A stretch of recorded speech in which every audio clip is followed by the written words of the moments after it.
To defy the odds, you have to risk everything and take chances. At Old Nation Brewing Company, we did just that. From an unknown startup brewery to standing alongside national craft brands in just under a decade, we remain one of the last of the large, independently owned breweries in Michigan. Our beer is respectfully brewed using only the highest quality ingredients, and we don't cut corners. With the times changing for everyone, one thing that stays the same is Old Nation's respect for great beer and the people who love it. We're growing in cans produced and fans made. When you taste our beer, you'll know why. While you were away, edition. Yeah, let's start here in Miami. Real simple, okay? I'm going to go through the timeline with Jimmy Butler. So his contract was not extended during the offseason, so that created an issue. Because on January 2nd, he told the media that I want to see me get my joy back playing basketball, and I'll go wherever they'll have me. Well, he got suspended because of that. Then he returned, then missed a team flight for a dinner party and suspended a second time. Returned this week. Then he walked out of practice after finding out he's not going to be the starter anymore. Yeah. Now he's suspended indefinitely. Does he get traded before the deadline next Thursday? I'll let Rico handle that. I'm just here to tell you the following. If you can't find your joy while you're making $48.8 million this year, and you get to tell your employer whether you'd like to make $52.4 next year, you can F off to the sun. Here's Mike, Rico about trades and things. Joy comes at $55 million a year. You're Everybody 35 knows years that. old, Jimmy. You're older than Methuselah. But have you seen my hair? Is he going to get traded, yes or no? Answer the question, No. funny man.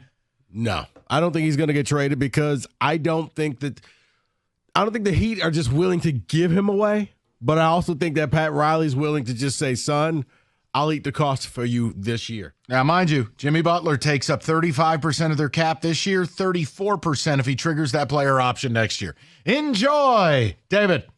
Let's start from the beginning of the season. Well, the draft. Just give people an update on what Bronny James is doing. He was drafted by the Lakers.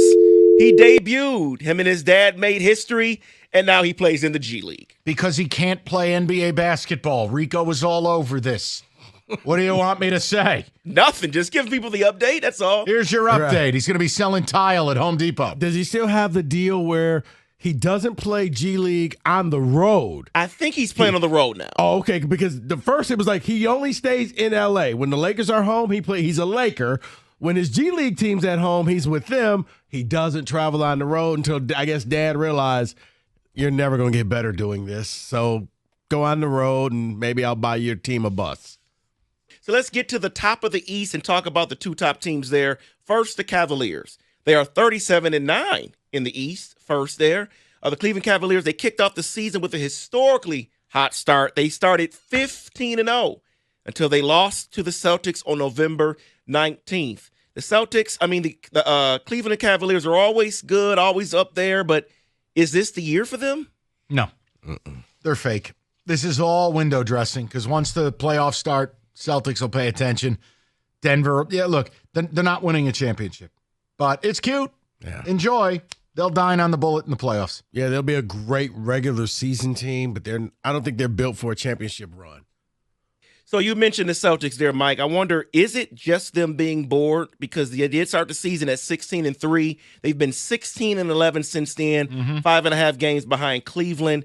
And the Celtics have now blown a fourth quarter lead 9 times this season, including last night to the Rockets. They were up 12 with 8.5 minutes left. I'm aware. Is it them just being bored, or do they really have a problem? It's a little of both. I mean, these players aren't wired to be great. They won it once. The idea that they'll be motivated. Look at the money these guys are making. The biggest thing with the Celtics, by month, October, November, December, January, it's gone down from three-point land. Yeah. If they're making their threes, they destroy everybody. If they're missing them, they're going to blow a bunch of fourth quarter leads. I still believe they'll dial in and get where they need to go and make a deep, meaningful run. But David, after they won a championship last year, I don't care. I got what I wanted. Yeah, there's not real competition in the East if you've paid attention. If you're not, this is what this is for. Well, David, Knicks are there, Bucks are there, Pacers there. I mean, not much. No, I would say they're bored. There's another team out there that I think is problematic. But Who it's is not that? the Celtics. I don't want to steal your thunder because you may bring them No, up I a want you little to bit give it to later. me right now. The Warriors. The Warriors, that's You think problematic. so? They're done. We are witnessing, in a second, you're going to have to go and take the keys away from Steph and say you can't drive anymore, okay? So is that era done? Steph Curry era. Yeah, over. that era is done. They just don't realize that it's done. But yeah, they're going to try and probably do some ridiculous trade at the deadline. When the players are openly talking about a big trade, you're done. You're desperate, and that's where the Warriors are. Well, that's a good segue to the West, because let's talk about OKC. OKC is the best team in the NBA record-wise right now at 37-8. Yes, people, if you're not paying attention, Oklahoma City has the best record in the NBA, and this is why. Shai Gilgeous-Alexander is averaging 32 points a game, 5 rebounds, 6 assists, 2 steals, and a block. He's shooting 52% from the field. Probably the MVP right now, but Jokic is also balling out as well. Can SGA do what Durant never did in OKC and win a championship? Yeah, but he needs more help. Yeah. Look, again, they're very similar to Cleveland. They're really good. They're really young. They're fun. Chet breaking a bone in his leg is just unfortunate, but like they got to make one more move. There has to be one more dog there.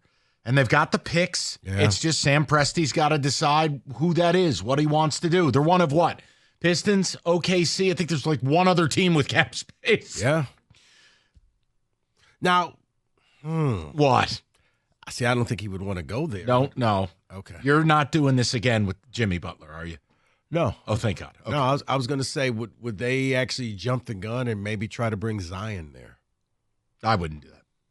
So I'll pass on that. No, I'm No. not talking Jimmy Butler. I'm just I saying. wouldn't do it. No, I was like Zion, like, man, he'll be free in the offseason. That's different. Yes, then you could just pay him. I'm not giving up anything for him.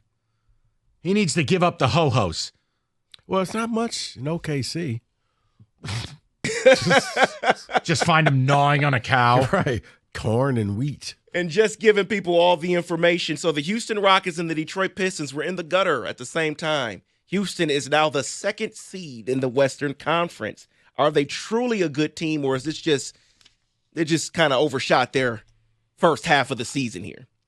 I just think the cream will rise to the top in the playoffs. I don't think they're ready to make that type of run. Are they dangerous? Sure they are. But I don't think they're... Now, if you ask me who do I believe in more, Cleveland or Houston? Yeah.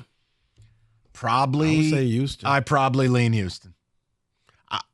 The East I think stinks. I think Houston's a lot closer to the very top than maybe we want to give them credit for. But yeah, it's happened fast, but it's kind of like, really? Yeah. I also think Cleveland's gotten fat and sassy in a god-awful East. Look at the Eastern Conference. Come on. And I'm not knocking the Pistons. You play who you play, and they try, they care. There are like 3 good teams in the East. Yeah. Come on. Yeah, and part of that reason why there's probably 3 good teams in the East is because this gentleman has only played 13 games this season. Just to catch you up, if the last time you saw him play was in the Olympics, well, that was the last time you saw him play. It's Joel Embiid. 13 games this year. I've gotten to the point now where, and I really hate to question how a man feels about something, but I don't know if he likes basketball. I don't know if he really wants to play. If he just sits there and says, I'm rich enough, I have no motivation to get out of bed and do anything. Because that's what it seems like to him. There's no carrot that drives him that I want another title. I want a title. I want this. I want that. It's just, yeah, I'm rich. I'm tall. What you've outlined is here's what you've missed while you were watching football. Nobody's watching the NBA because these players are wholly unlikable. What Rico just described, how about Jimmy Butler? How about Joel Embiid? Why, Leonard didn't play until January 4th? Okay, please. Kawhi Leonard is the poster boy for load management. Seriously. When he plays, that's when you hit the breaking news sound. And you all talked about Zion. Well, I looked him up, and he played, of course, November 6th, start of the year, but then didn't play again until January 7th, and has played basically every 2 games since then.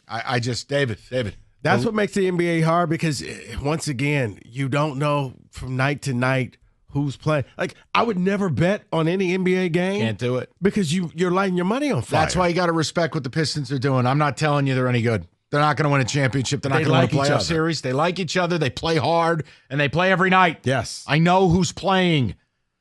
Oh, and by the way, David, to add on, since you haven't been watching basketball, when teams come to Detroit to play the Pistons, They actually play. they actually play their stars. They don't show up to Detroit and sit down and say, put the scrubs in, you actually get good games downtown in Detroit. There you go, David. Well, I hope that caught you up because the trade deadline is now next week. So hopefully you're prepared now for the deadline at 3 p.m. Oh, by the way, February LeBron 6th. James is still balding and annoying. In case you missed it. Do you think I was going to mention LeBron? He's a billionaire. Just go get a few of the plugs. What is he doing? Because if he does that now, then people are going to make fun of him. I would love him. No, wait a minute. Gracefully. No, hold on. I'm not saying go Carlos Boozer and paint your hair on.